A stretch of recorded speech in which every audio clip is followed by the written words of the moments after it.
So obviously Trump has taken office, but I'm doing this on the 20th, so he still hasn't taken office yet. But I do want to do just one more video about Marco Rubio.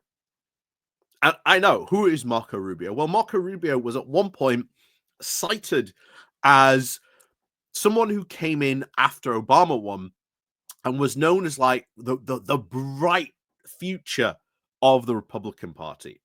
Like he was one of the big stars that was like up and coming, was going to be really good, would definitely be a future, Republican Party, president in the White House, type of thing, singing his songs and dances. But of course, as we've said many times, the Republican Party has fundamentally changed since then, very much so. And Marco Rubio has been on the out, shall we say. In fact, most of those figures are very much on the out, if not out of the party completely. But it is kind of interesting that Trump would go for such a figure, for Secretary of State. This is the guy who will be doing, all the foreign affairs stuff. And it's sort of reminiscent back when 2016, where, oh, don't worry, the adults are going to be in the room. Now, if you've seen the other confirmation hearings, Marco Rubio's looks like a picnic, quite frankly, a picnic in a very scenic spot, where the other two are like, death, apocalypse, everything is just being absolutely ruined by acid rain. Oh boy, the defense secretary and the attorney general, oh boy, were those very spicy indeed. But Marco Rubio's, by comparison, he is going to sail through. He is going to absolutely get confirmation. That is absolutely no doubt. But there is now sort of a sense that he is going to be the adult in the room. And there could be now questions of, well, how long does he last? Because it's not like Trump kept a lot of those picks that he initially went in the White House with for a very long time. Who knows how long Marco Rubio might last? Will he be a good Secretary of State? Well, he's very knowledgeable when it comes to US foreign affairs. So that is at least a plus.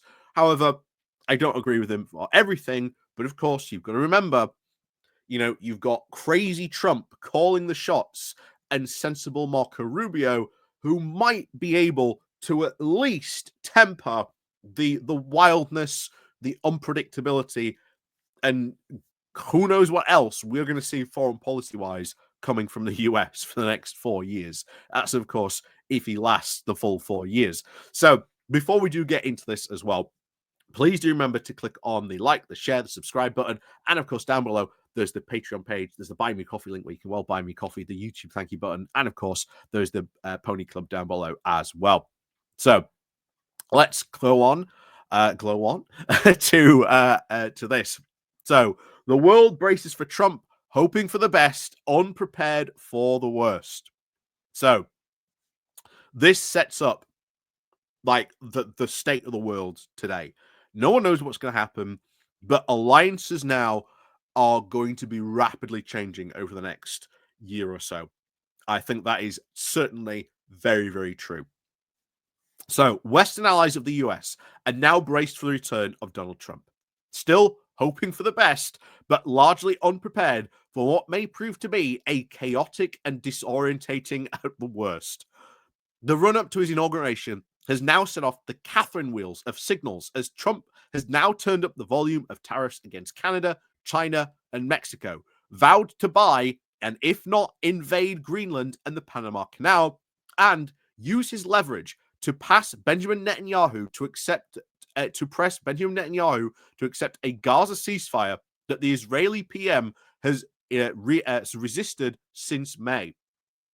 At this very same time, his pick for Secretary of State, Marco Rubio, gave a 4.5-hour evidence session at the Senate Foreign Relations Committee, which, in the breadth of his knowledge and views, resembles far less Steve Bannon and more James Baker III back in his heyday. And yeah, this is someone who, as you said at the beginning, he's not MAGA. Marco Rubio is not MAGA. He is not one of these crazy Republicans. He's like the old style Republicans who, yeah, weren't crazy. You could absolutely disagree with everything, they might even say, but at least you could understand their logic. You could understand their reasoning. And this is why there is some hope that Rubio is going to be the guy who is the sensible one in the room. But we'll see, of course, how long he lasts.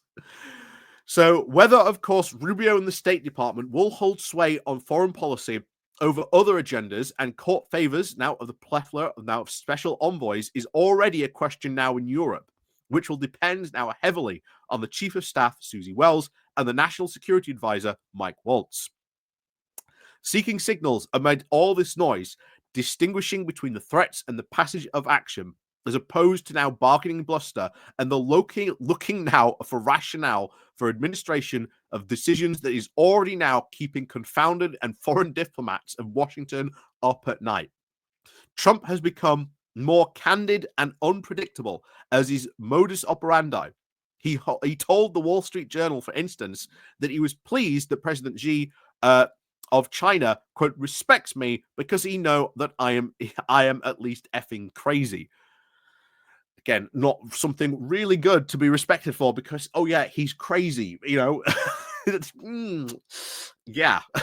bit worrying, to be honest. And I'm not be surprised if every single diplomat in the world has had some very sleepless nights recently, if not into the future as well, if not probably for the next 4 years. I wonder if, like last year, in the last Trump administration, you will see diplomatic posts and applications for jobs go up in this sector because there's been a lot of people suddenly retiring under the previous Trump administration. Makes me wonder if we'll see that again. So ultimately, though, the fear of the madman reduces if he does not occasionally do something truly deranged.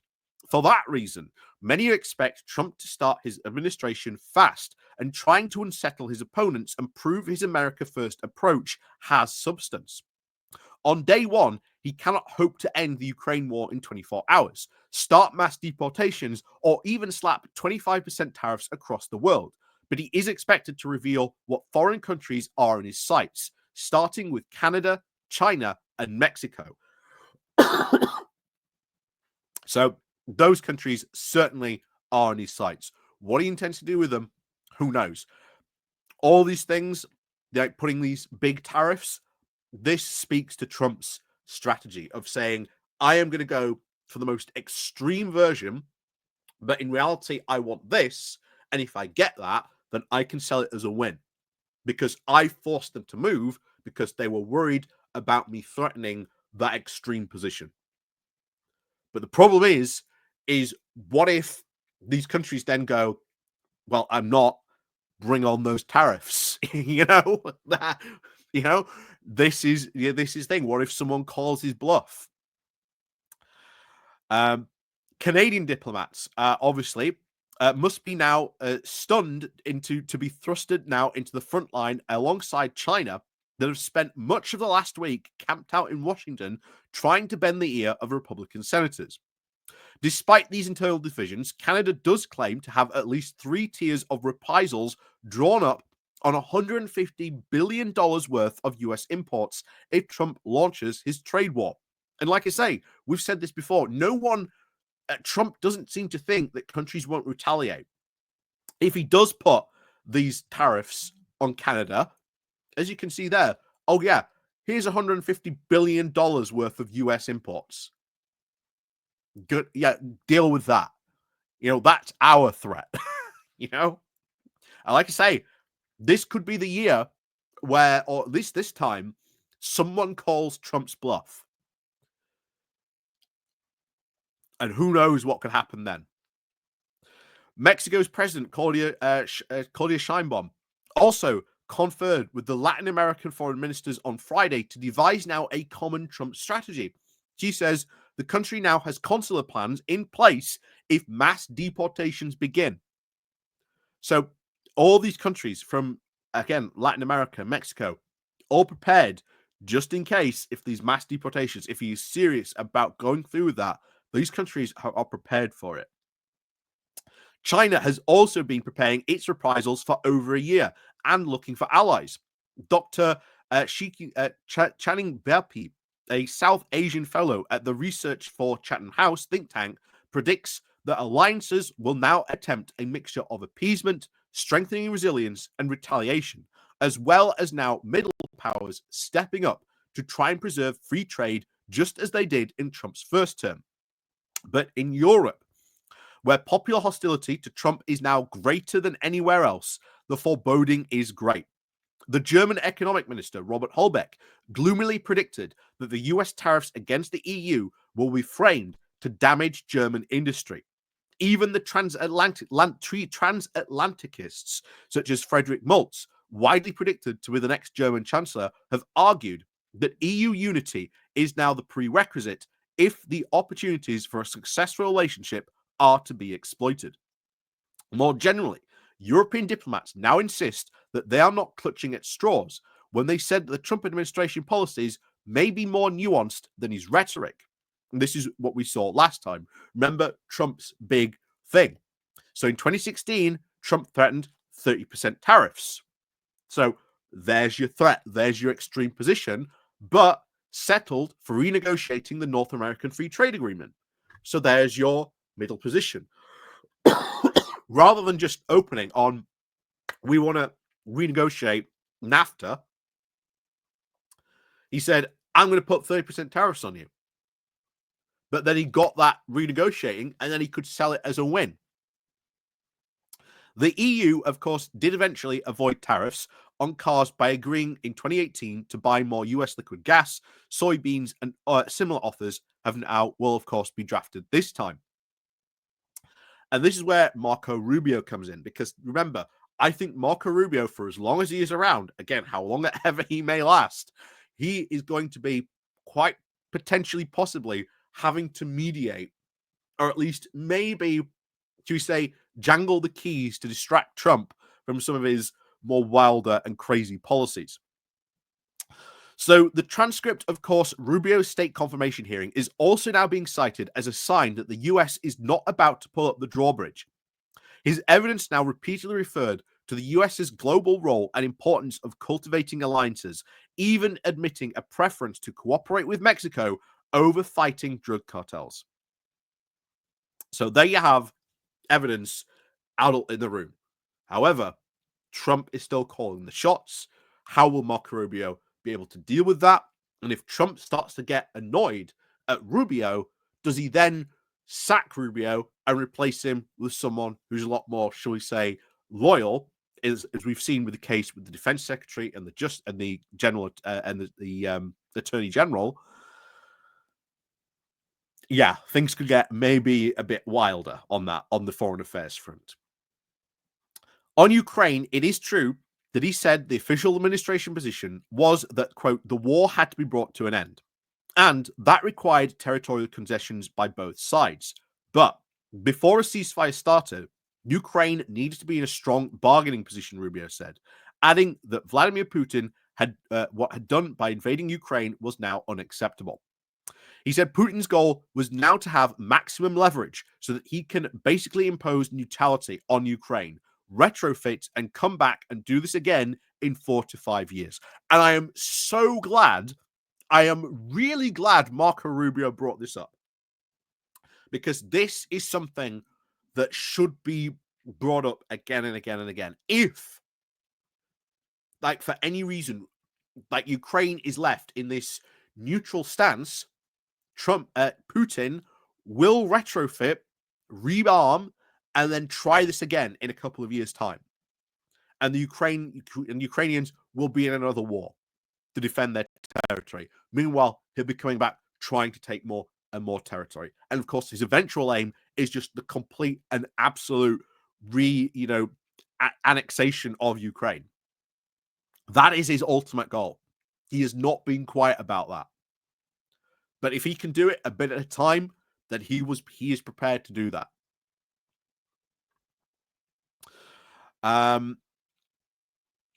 So he said that in to come back to this game 4 or 5 years, and that is not an outcome I think any of us, of course, would favor. Again, very, very good that he actually said that and he actually recognized that. Pressed to say that, of course, if Ukraine had to offer military neutrality, he refused to agree, saying even if the conflict were to end, there needs to be capability for Ukraine to defend itself. A British official was quoted saying, this does not sound like a neutral Ukraine would be left without security guarantees. And ultimately, this has been one of the big things Ukraine has been asking for: future security guarantees. So that at least is good music to Ukraine, because that is one big thing they are asking for. We want security guarantees so that Putin can't come back in 5, 10 years, 8 years' time, whenever he's ready again, and come back and take more territory. So that is good that he's saying that. He is recognizing that, because this is something the Ukrainians have been saying pretty much since day one on this. On NATO, Rubio has said that he stood by the 2023 Kane-Rubio Act that prohibits the US president from withdrawing from NATO without Senate approval. Again, very good. Trump-proofing NATO on that. Overall,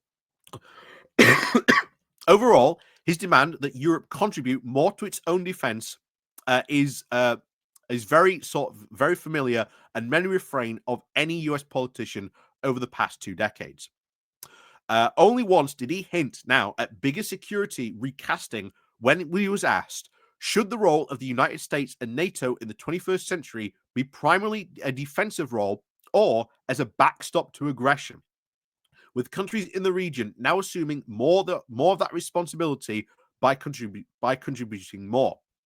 Rubio, framed as, of course, a China hawk, said that he did not believe that Beijing wanted a military conflict, saying that the Chinese have basically concluded that America is sort of tired, a great power in decline, and that they are on a path over the next 20 or 30 years to be naturally supplanters. Irrespective of what happens, I think their preference is not to have any trade or any armed conflict in the interim, because I think they might interpret what they believe is now just as a natural progression. So, at least again, he does recognize that.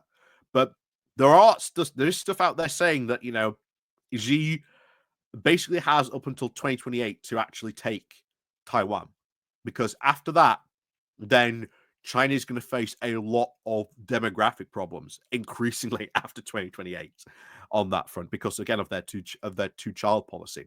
Those repercussions of that policy after 2028 really come home to roost, and will only get worse as that goes on. In seeking alliances, of course, against China in the Indo-Pacific, for instance, he said, it would be a mistake to go in with a Cold War mentality and pick a side now. Overall, though, he framed the conflict with China in terms of making the US economy and those of its allies less dependent on China. Again, okay, good, but what policies is he going to sort of do to pursue that? It's great him saying that, but what is he going to do to pursue those goals? Nor, of course, did he advocate now a simple withdrawal from the Middle East, abandoning, but again, very good to actually bring up as well, the Syrian Kurds to the Turks, a position that is said to be very sort of welcome in Europe. Again, I think that is good that he said that as well. However, last time, remember, Trump threw those people under the bus. How is Marco Rubio going to assure that doesn't happen again? Referring, of course, to the Syrian Democratic Forces, he said, there are, of course, implications to abandoning partners who, at great sacrifice and threat, actually jailed the ISIS state fighters. And one of the reasons why they were able to dismantle ISIS was because they were so willing to host them in jails, now a great personal threat to them. And that's true. The Kurds have been one of the most effective fighting forces against ISIS in the Middle East, because they've done stuff like that. And now, if you're just going to throw them under the bus, why do they have to keep all those, ISIS fighters? Look what happened to Afghanistan when Trump did a deal to release all those all those fighters that went and fought in Afghanistan soon afterwards. So yeah, makes you think on that. On Iran, he took a more nuanced view, arguing that there was once a school in Iran that recognized that they were, quote, in a great deal of trouble and needed an off-ramp, while another school saw immunity from foreign interference would become best through acquiring nuclear weapons. And he's right. This was the Iran deal that gave them the off-ramp. They had the off-ramp with the Iran nuclear deal. It was a really good deal. Everyone loved it. Trump comes along, rips it up. So what happens there, we don't know. We do not know what Trump is going to do with Iran. But there is a really good cause for re-engaging with Iran and bringing it back into sort of, the Western fold, into the Western fold. And I think this is something where Europe could help that by agreeing once again to do its own version of the Iran deal, but solely just with Europe. There is that possibility, but there has to be the diplomatic will to do that, of course, within Europe, and there is. But the big worry then is Trump. What does Trump then respond to that with? That's the big worry. That's why, again, this hasn't been done, which is, again, so worrying about that. And, of course, this keeps on bringing up the argument.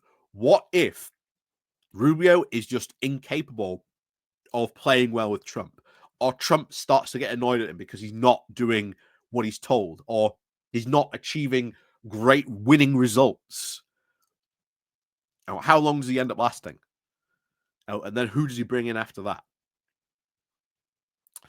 So let's finish this off. So Rubio unsurprisingly said that the Trump administration would be the most pro-Israel in history. But even so, he rejected Israel's return to controlling Gaza, saying the real question for the Palestinians is who will govern in Gaza in the short term and who will ultimately govern.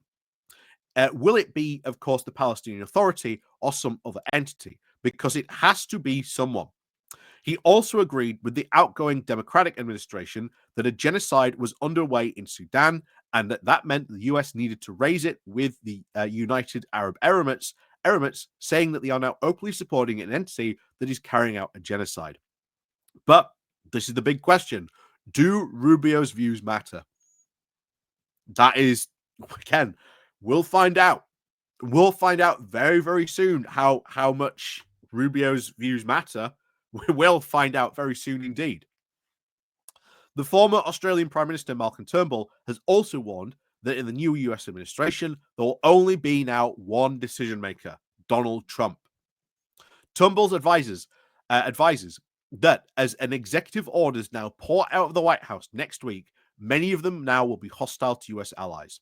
The test will be first to stand up to the bullying, but then to convince him that there is now common ground for what is only one question, commercial and political, that Trump always ever asks, what's in it for me?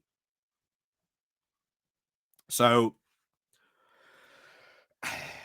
we'll find out. We will find out. And by the time this video goes out, I can probably expect there will probably be a lot of executive orders going out, flooding out of the White House, left, right, and center. And like I say, we'll find out how long Marco Rubio lasts. Will his views carry any weight with Trump? I don't think they will. Considering I'm pretty sure you can probably find a lot of negative quotes about that Trump has said about Marco Rubio.